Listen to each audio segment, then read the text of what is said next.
having an outlet.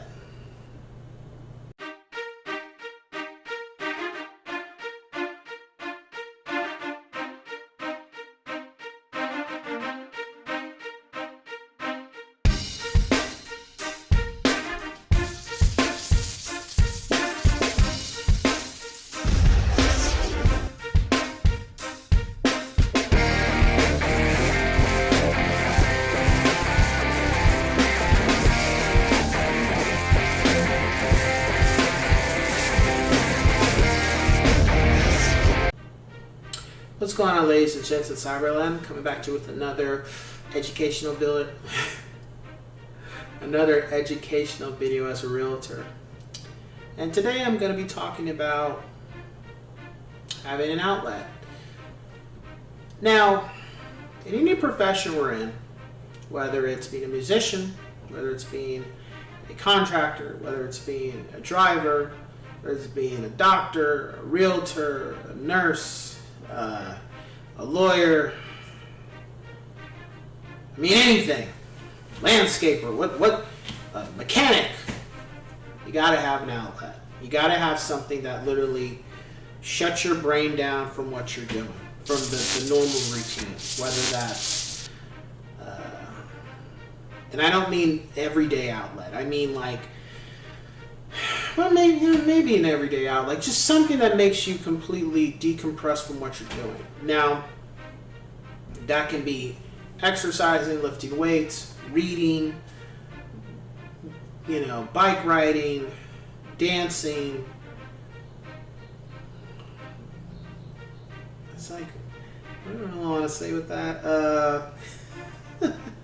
Playing board games, playing chess, playing your guitar, as you've seen in my other videos, if you've checked my page, watching films, one of the things I do, playing video games, one of the things I love to do, one of the things that I do, or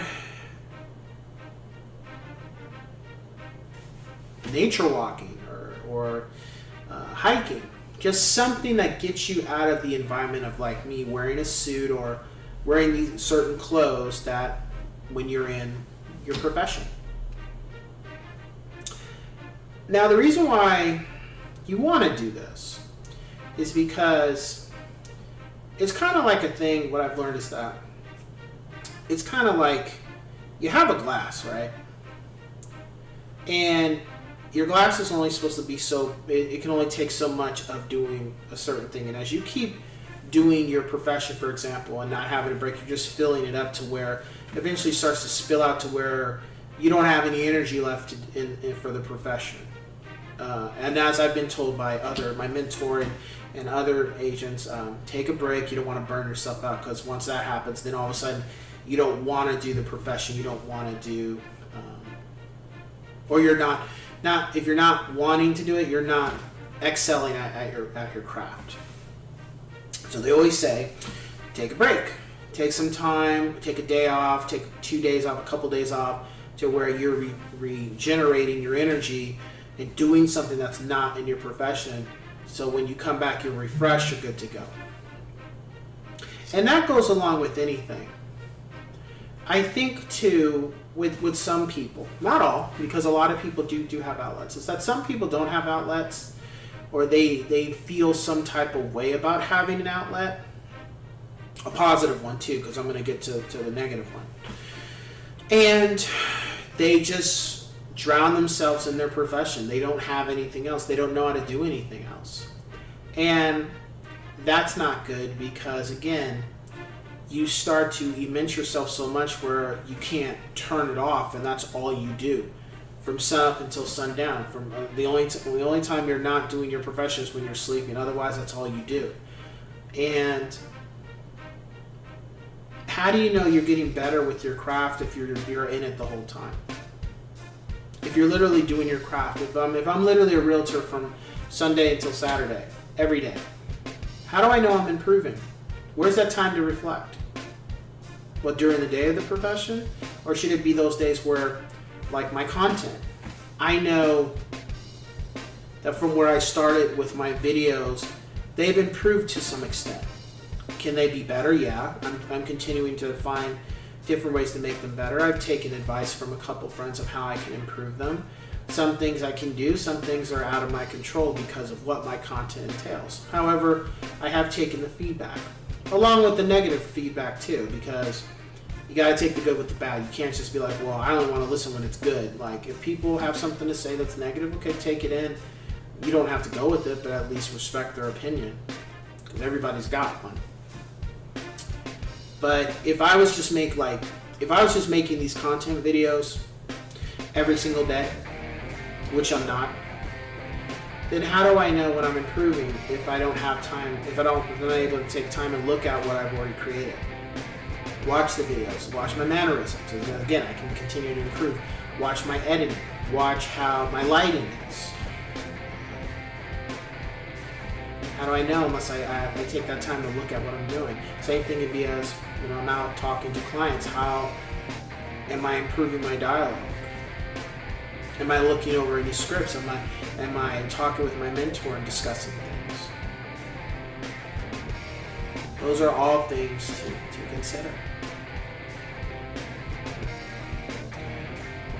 One thing, because people can say video games, like, well, how do you know if you have a hobby, video games, how do you know if anything you go into do you improve? Well, I would say fighting games is one thing. But the one hobby that I've been able to see myself improve from when I started to where I am now, especially in the last couple of years, is my guitar playing. Those videos that I put out of me playing guitar, some people will be like, oh, that's easy. It's like, no, some of those songs might take me a long time, but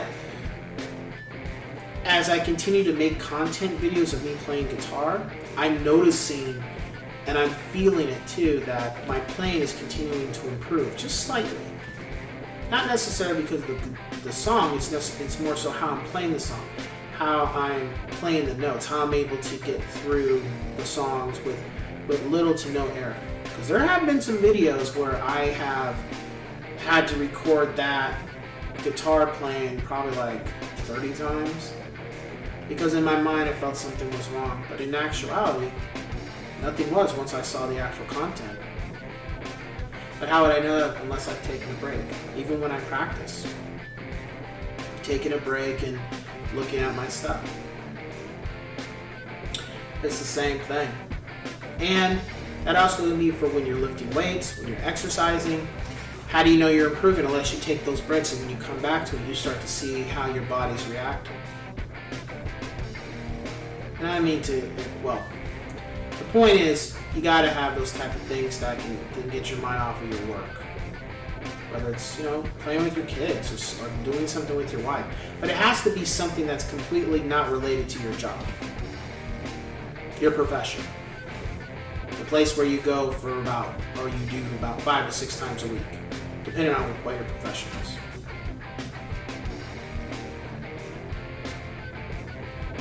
It's very important. It's important for us mentally to be able to turn off a certain element. Because don't you turn off your hobbies?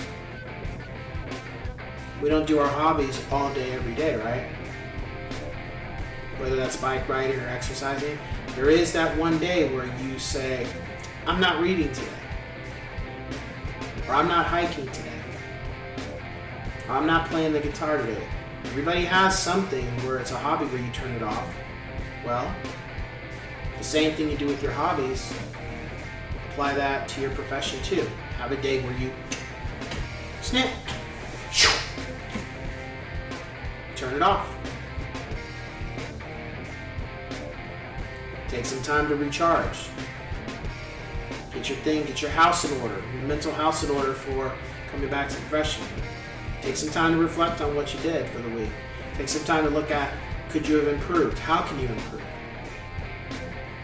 Because the people that really are the greatest in their profession, whether it's a sport or music or being an actor, I guarantee you, the great ones, they take time off to reflect on what they're doing.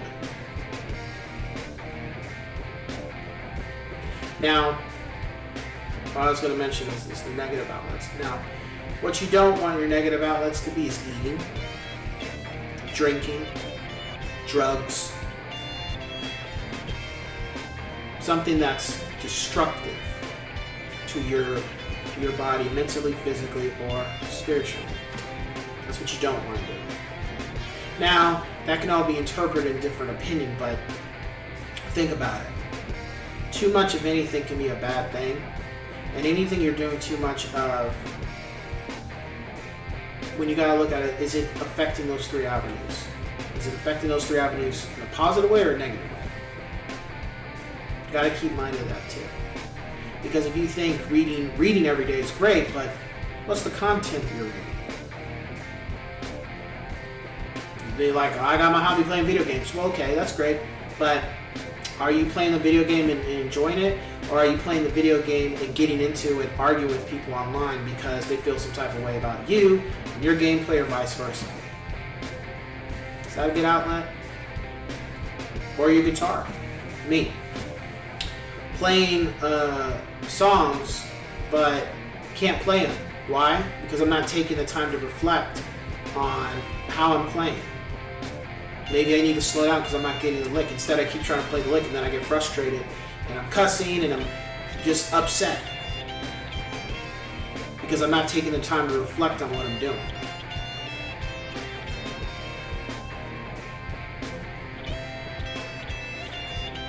Or hiking.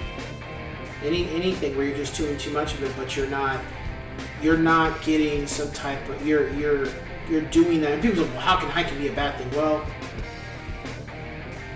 why are you going out to hike on this one thing?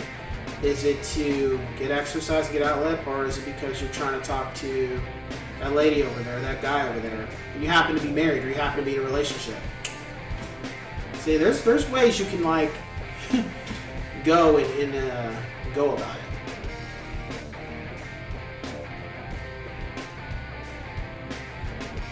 Are your outlets for a positive reason, or are they for a negative? And if they are for a positive, good. If they're for a negative, maybe you need to change about how you go about it. Because anything can be good or bad. So, with that being said, I will catch you guys on the next one. Take care.